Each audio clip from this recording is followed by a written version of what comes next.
Mercredi, le chef de l'État togolais, Faure Gnassingbé a présidé le tout premier Conseil des ministres de l'année 2024. Voici le compte rendu des travaux. Compte rendu du Conseil des ministres du mercredi 10 janvier 2024. 1. Le Conseil des ministres s'est réuni ce mercredi 10 janvier 2024, sous la présidence de son Excellence Monsieur Faure Essosimna Gnassingbé, président de la République.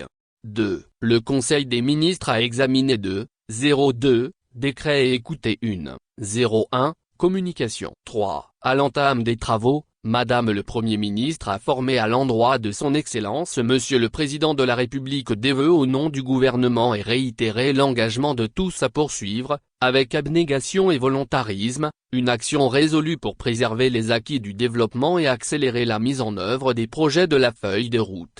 4. Le chef de l'État a, en retour, souhaité une bonne et heureuse année aux membres du gouvernement. Il a insisté sur la nécessité de redoubler d'ardeur et d'efforts pour relever le défi de la sécurité et répondre aux attentes des populations par une satisfaction accrue des besoins sociaux de base.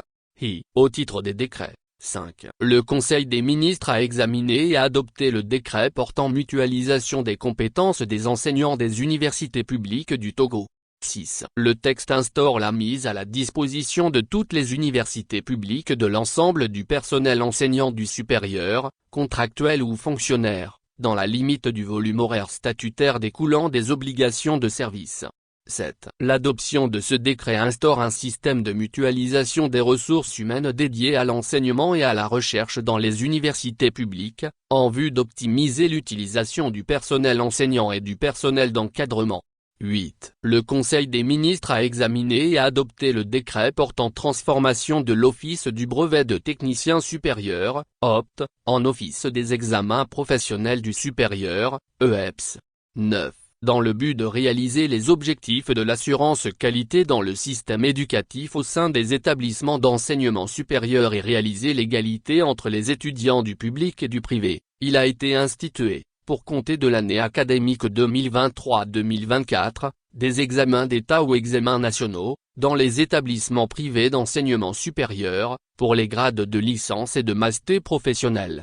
10. Pour ce faire, il est nécessaire d'étendre les compétences actuelles de l'Office du brevet de technicien supérieur pour lui permettre d'organiser ses examens nationaux, à l'endroit des étudiants inscrits dans les établissements privés.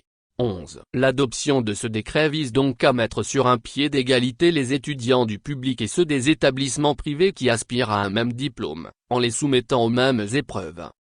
Au titre des communications. 12. Le Conseil des ministres a écouté une communication relative à l'accord de l'Organisation mondiale du commerce, OMC, sur les subventions à la pêche, présentée par le ministre de l'économie maritime, de la pêche et de la protection côtière. 13. Notre pays a adopté plusieurs textes juridiques relatifs à la gouvernance et à la mise en œuvre des politiques en matière de pêche et d'aquaculture durable et équitable.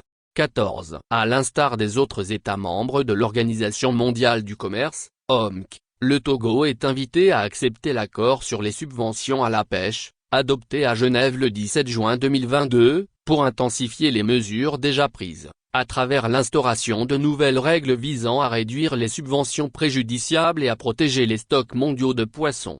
15. Le chef de l'État a instruit le gouvernement de prendre les dispositions idoines pour achever le processus d'approbation et en déposer les instruments auprès de l'Organisation mondiale du commerce.